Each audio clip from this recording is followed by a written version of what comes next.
some basic easy moves for West Coast swing beyond the basic patterns, but we're going to do a left side spinning pass, also called a left side pass with an inside roll, a whip with an outside turn, and a sugar tuck. So here's the whole sequence, and then we'll break it down a little bit.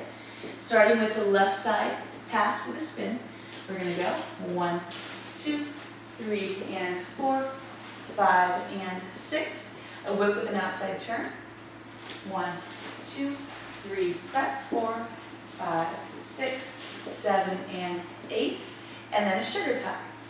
1, 2, 3, and 4, 5, and 6. Cool, so breaking it down, just a couple of points within that. Starting with the left side pass with a spin. On 1, guys, you're just taking her down the slot. You can let your arm relax a little bit.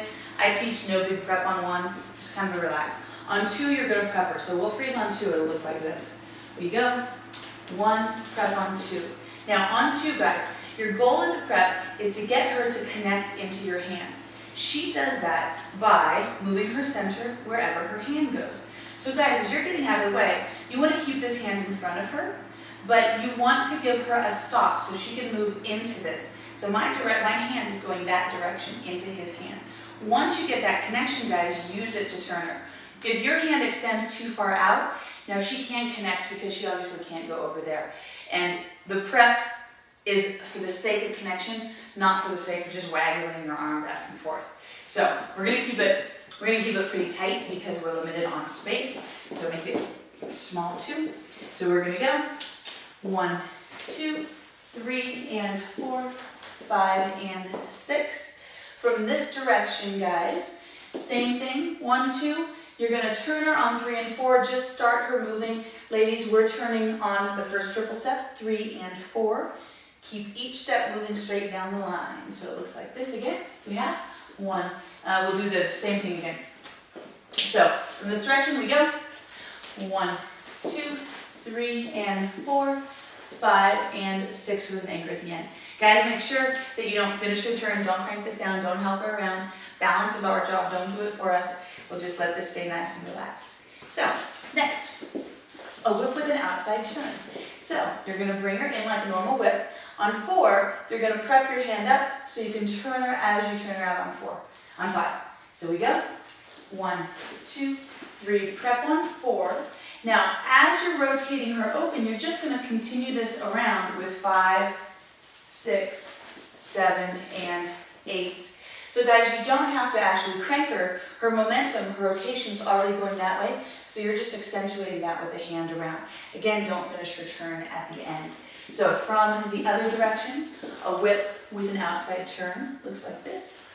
1, 2, 3, prep, 4, turn 5, 6, 7, and 8 with an anchor in the end on 7 and 8 as always with a little stretch away. Last part, a sugar tuck. Same compression that you use in a sugar push, but there's a little tuck turn in it. You can do it with your left hand or your right hand. A second ago, John did it with the hand switch. So we'll keep the hand switch. Let's move back a little bit. So you're going to bring her in as if it would be a sugar push, but your hand is going to come up and you're going to switch and you're going to let her compress here into this. Now ladies, every man is different. The amount that I compress is going to depend on how far he went back and how far this hand goes. My job is to move my center into this connection. I don't want to strong arm him and try to push him over, but I don't want to totally collapse either. So it's all about moving my center into this line right here, as if this were a wall, and I'm moving into this. Now guys, instead of being a brick wall, you're going to give us a little bit of a squish. So it's like we're now moving into a mattress or a trampoline instead of into a brick wall. So the compression is all the same timing as a sugar push. 3 and send her out on and, so you can actually turn her and send her out on 4. We go 1, 2, 3. Start to change your direction on and, so you can turn her out 4. Anchor around 5 and 6.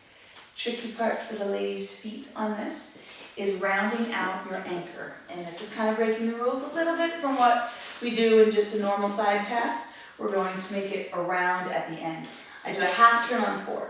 I don't have to be all the way around to face them. So we'll freeze on 4. 1, 2, 3, and 4. So I'm this way on 4. On 5 and 6, I'm gonna come around 5. I'm gonna let my foot cross into and I'm gonna settle back into 6. So as if I were moving around a center pole right here, 5 and 6. I don't need to pick up my foot and make it cross because it becomes a little too cumbersome. It slides around. This would be the same thing with a left hand, so without the hand switch. Ladies, watch my feet. 1, 2, 3, and 4, round, 5, and 6. It's sort of your diva move, to play with it. I can do all sorts of cool stuff. I can play with my feet as long as I can press. I can play with my feet, play with the rhythm a little bit as long as I'm following his rhythm and giving him the connection that he's asking for. So let's say I go 1, 2, and 3, 4, 5, and 6. One more time. He's still giving me normal timing, so he didn't leave a difference. In fact, he had no idea what I was going to do. I'm just changing my rhythm a little bit, going and 3 and 4. So I go 1, 2. Instead of coming in here 3, I'm going to come in and 3. Notice my center is still moving towards him, so I'm giving him compression and 3. And I'm going to step on my left foot and 4. I've caught up now with my normal sugar tuck and anchor 5 and 6. Last time, same thing. And 1, 2, and 3, and 4, 5, and 6. He didn't have to know any of that was going to happen. It might freak him out a little bit, but not John. John's cool. So that would be just some basic easy stuff. Play with it, keep your connection. Ladies, have fun while he's doing all the hard work of coming up with what to do next. And play with your partner in a good way.